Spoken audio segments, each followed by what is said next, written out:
Assalamualaikum warahmatullahi wabarakatuh. Di video ini, kami dari kelompok 4 ingin memperkenalkan kampus dan dekan kami. Kami merupakan mahasiswa Institut Agama Islam Nahdlatul Ulama, salah satu kampus yang menjadi tempat kami belajar dan juga berkembang. Kampus kami berada di Jalan Manunggal nomor 10-12 Sukolilo, Kecamatan Tuban, Kabupaten Tuban, Jawa Timur. Kampus ini menyediakan lingkungan yang mendukung kegiatan akademik maupun aktivitas mahasiswa. Kelompok kami terdiri dari 4 orang. Dan di sini kami akan memperkenalkan kelompok kami secara singkat. Yang pertama yaitu ada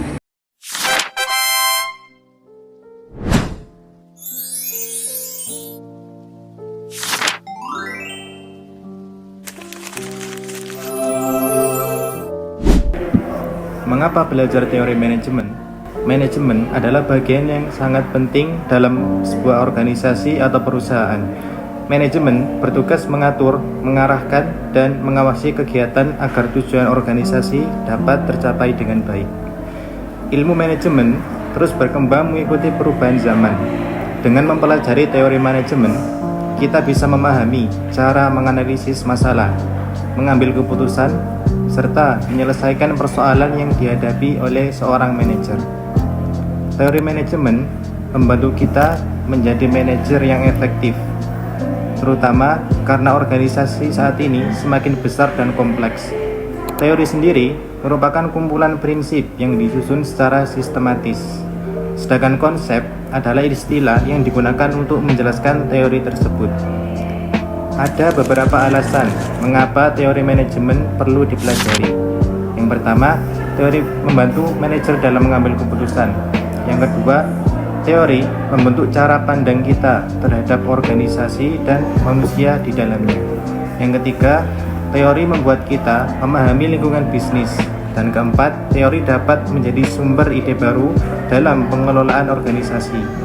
Dengan memahami teori manajemen, seorang manajer dapat menghadapi berbagai situasi dan mengambil keputusan yang tepat. Teori manajemen klasik.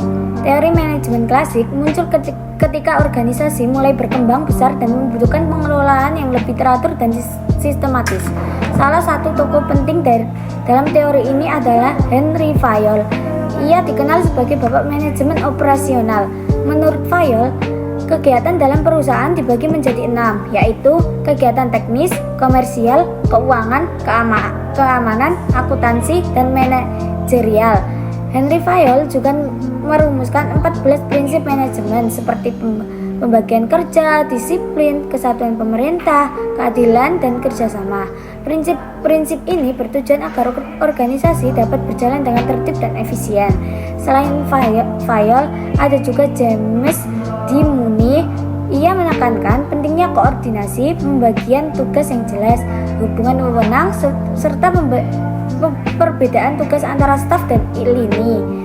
Teori manajemen klasik berfokus pada struktur organisasi, aturan kerja, dan efisiensi dalam mencapai tujuan. Perilaku organisasi. Pendekatan perilaku organisasi muncul karena teori klasik dianggap kurang memperhatikan sisi manusia dalam organisasi. Mary Parker Follett adalah tokoh penting dalam pendekatan ini. Menurutnya, organisasi adalah komunitas tempat manajer dan karyawan bekerja sama secara harmonis. Manajer tidak boleh mendominasi, tetapi harus membantu karyawan bekerja sama mencapai tujuan. Penelitian Hawthorne yang dilakukan oleh Elton Mayo menunjukkan bahwa produktivitas kerja meningkat ketika karyawan mendapat perhatian dan memiliki hubungan sosial yang baik. Hal ini dikenal sebagai Hawthorne Effect. Pendekatan perilaku organisasi juga membahas motivasi kerja. Abraham Maslow menjelaskan bahwa manusia memiliki kebutuhan yang bertingkat, dari kebutuhan dasar hingga aktualisasi diri. Douglas McGregor membagi manusia menjadi 2 tipe, yaitu teori X dan teori Y. Pendekatan ini mengerjakan bahwa manajemen bukan hanya mengatur pekerjaan, tetapi juga memahami perasaan, motivasi, dan hubungan sosial karyawan. Perkembangan teori manajemen modern. Dalam perkembangan selanjutnya, muncul pendekatan sistem dalam manajemen. Pendekatan ini memandang organisasi sebagai satu kesatuan yang terdiri dari bagian-bagian yang saling berkaitan. Jika satu bagian berubah, maka bagian lain juga akan ikut berpengaruh.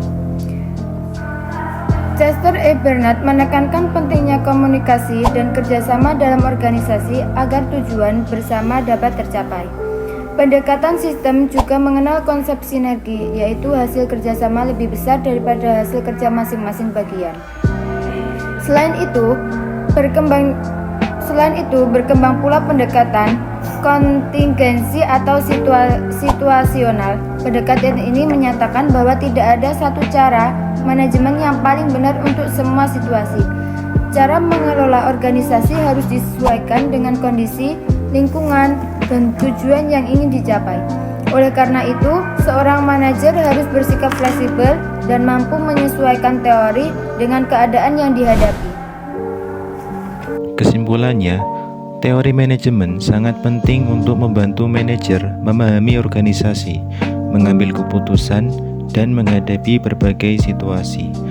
Perkembangannya dimulai dari teori klasik yang menekankan struktur dan efisiensi, kemudian berkembang ke perilaku organisasi yang memperhatikan manusia, hingga teori modern yang menekankan sistem, kerjasama, dan penyesuaian dengan situasi.